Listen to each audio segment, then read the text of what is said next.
unataka nani? Sherehe imeanza rasmi.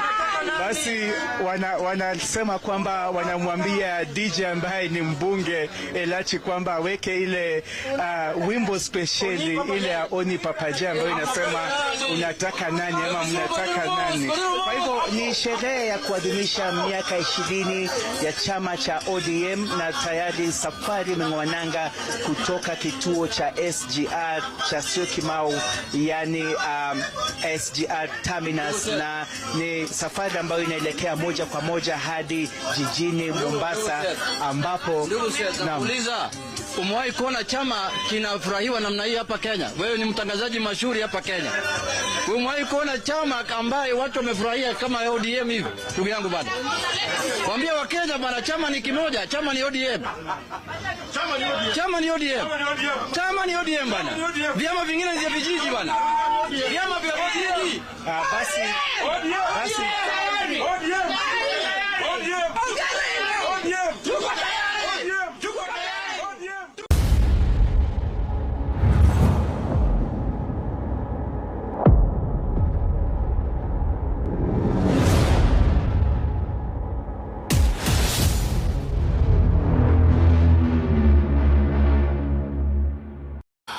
Welcome back, ladies and gentlemen, and thank you very much for your greatest support. Now, fellow Kenyans, let me ask this question, and somebody can explain to me this in a very simple language that even a kindergarten pupil or child can understand.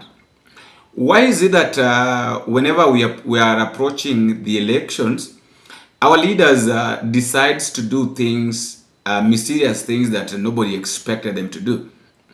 Just the other day, we saw Didmas Baraza going to an old woman's home and then helping her to prepare tea.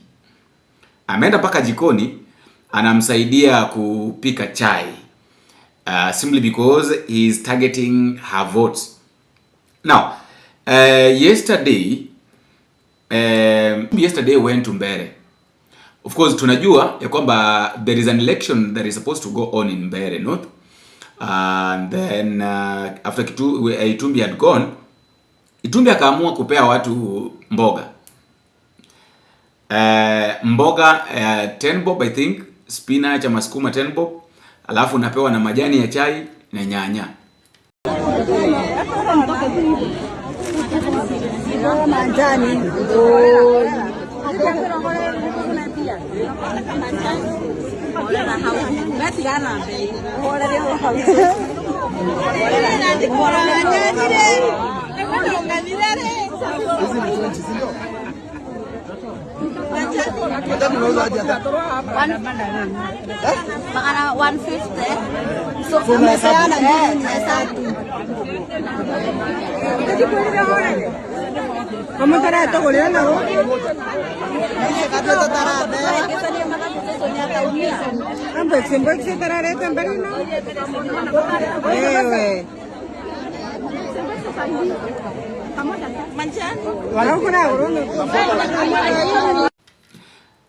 People were saying, I saw some people saying that, oh, you know, Mbeere North is his home, so lazima ape watu aende arudishe shukrani kwa watu. Those are government bloggers that are trying to say that, oh, mara so humanity, mara doing nini is very much important. So humanity is very much important. How?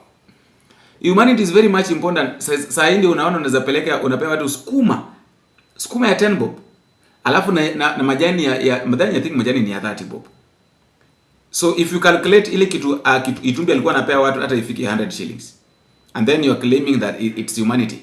Can we stop lying? Can we all stop this issue of trying to make it look like you are doing us a favor? There is no politician in this government, there is no politician whatever that normally does favor to anybody. Kenyans, in fact any citizen of any country, they don't normally want favor. Kwa nini? Favor ya nini? Tuanzie hapo. Favor ni ya nini? Okay, don't we deserve what you are giving? So when you look at us and you say that these guys, they don't deserve this. Let's give them something different from from this. this narrative should stop. I don't think if it's necessary.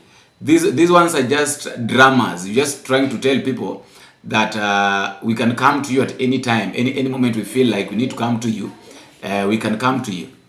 At the end of the day, some silly issues. I call them silly because they don't seem to be things that are supposed to be done, especially by leaders. The second story is of Mutuse.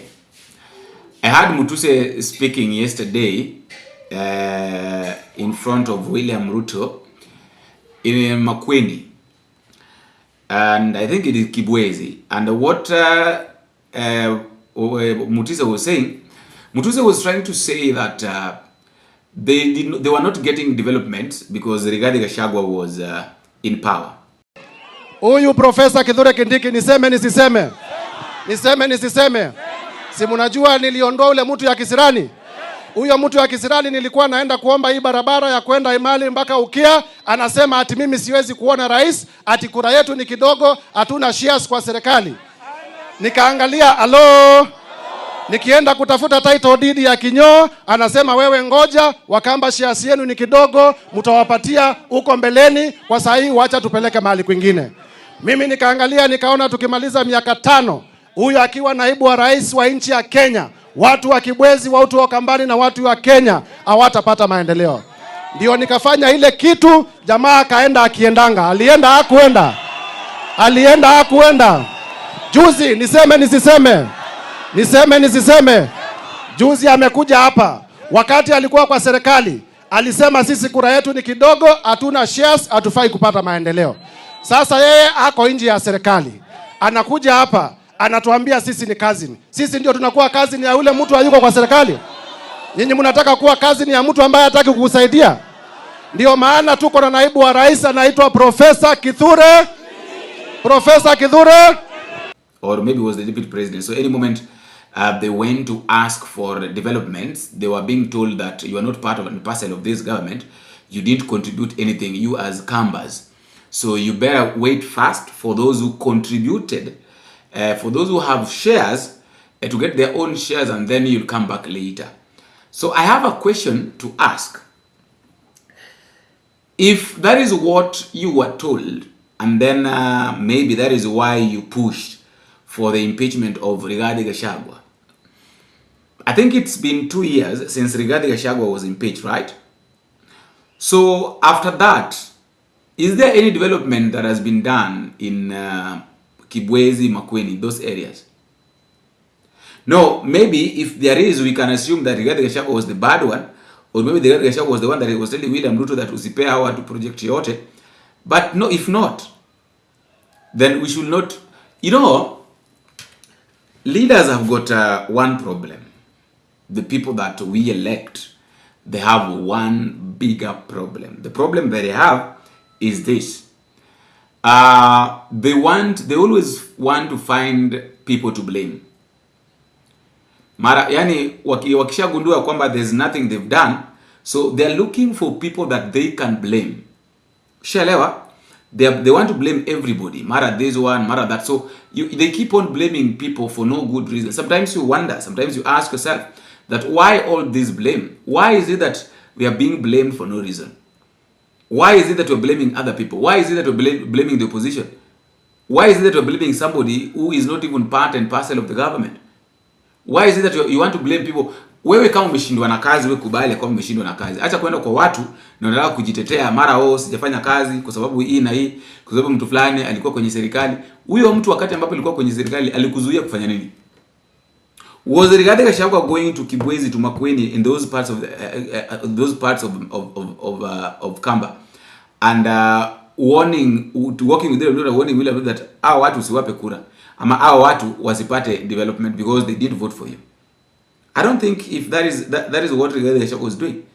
So please, if our leaders have failed, and automatically they know very well that there will be no 2027 re-election, they will not be re-elected so easily, why can't they find their own ways of doing their campaign instead of putting blame on somebody who is not even with you right now? Huyu mtu ambaye mnamlaumu kila wakati hayupo nanyi sahi. Nyinyi wenyewe ndio mko hapo. Mbona msifanye juu chini muhakikisha kwamba yale mambo ambayo mlikuwa mnataka yafanyike yamefanyika? Okay, Rigathi Gachagua ndiye alikuwa anawazuia. When you went to Kithure Kindiki, what did he say or what did he do? Did he try to look for help or he ignored you? These are the kind of things that really need to be looked at very deeply. Because if they are not, then our leaders viongozi wetu watazoea. Watakuja kuzoea mambo tu. Mara kila wakati kitu kifanyika wanalaumu wengine, wanatafuta njia ya kulaumu watu wengine. Mara tukufanya hii kwa sababu mtu mwingine. Utasikia watu wanaanza kusema kwamba kuna mambo ambayo tukuyafanya kwa sababu Raila Odinga alikufa. Wait.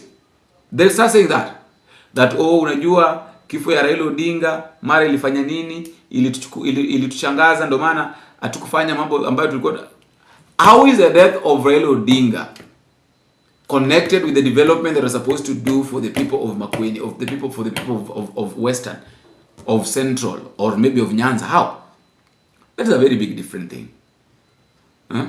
Very, very big different thing. The last story, fellow Kenyans, ODM delegates are going to celebrate their 20th anniversary in Mombasa. First, I want to thank all ODM members for the love they have shown since yesterday for this celebration.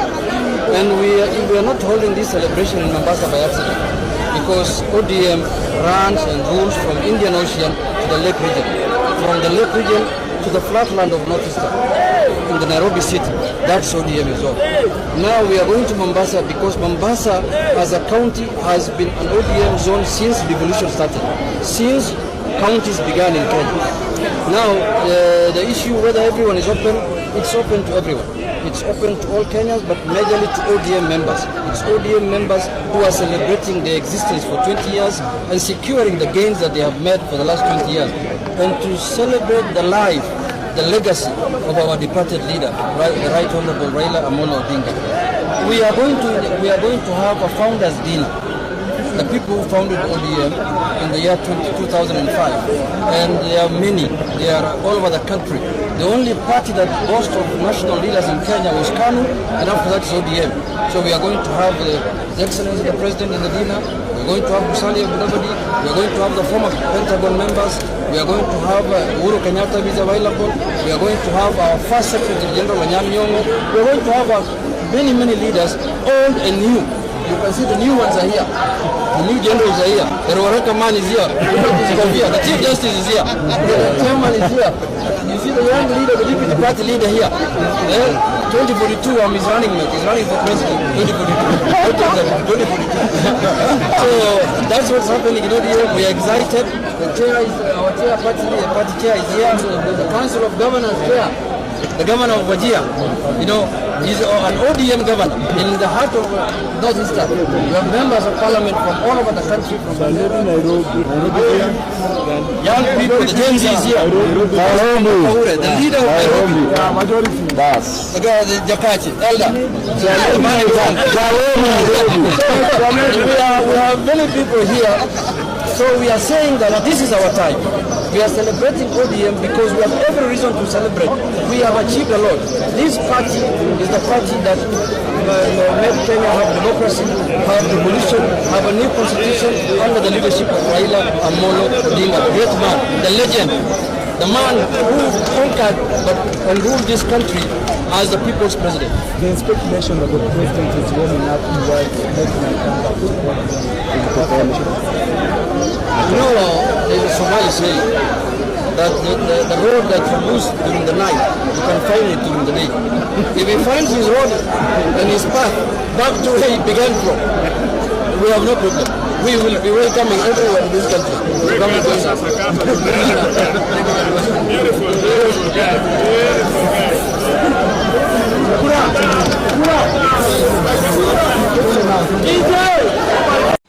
They already arrived. Those who have, kuna wale watu ambao bado hawajafika. And I've heard Ali Hassan Joho saying that William Ruto is going to join them from Saturday and Sunday. We are waiting to see the outcome. That is the only thing that we're waiting to. Tunangoja tu kuona outcome. William Ruto anaenda kwa mkutano ya ODM kama nani? Anyway, pengine amealikwa kama guest of honor. we can't know, but all in all, fellow Kenyans, things have to be put straight. Vitu lazima ziwekwe tu wazi ya kwamba viongozi wetu wanatudanganya, viongozi wetu hawaongozi jinsi ambavyo inatakikana ama inatarajiwa. Mtazamaji, ningependa wewe mwenyewe uniambie maoni yako kwenye sehemu ya maoni. Wewe unahisiaje? Hisia zako ni gani kwamba je, jinsi ambavyo viongozi wanatuongoza ama yale mambo ambayo wanayasema, wanayatamka ni ya kweli ama ni ya upumbavu na kupambaza tu? Nisikie maoni yako mtazamaji, na usikose kubonyeza alama ya subscription. Tukutane kwenye video ambayo inafuata ikiwezekana. Mimi kwa wako Boniface wenu. Kweli.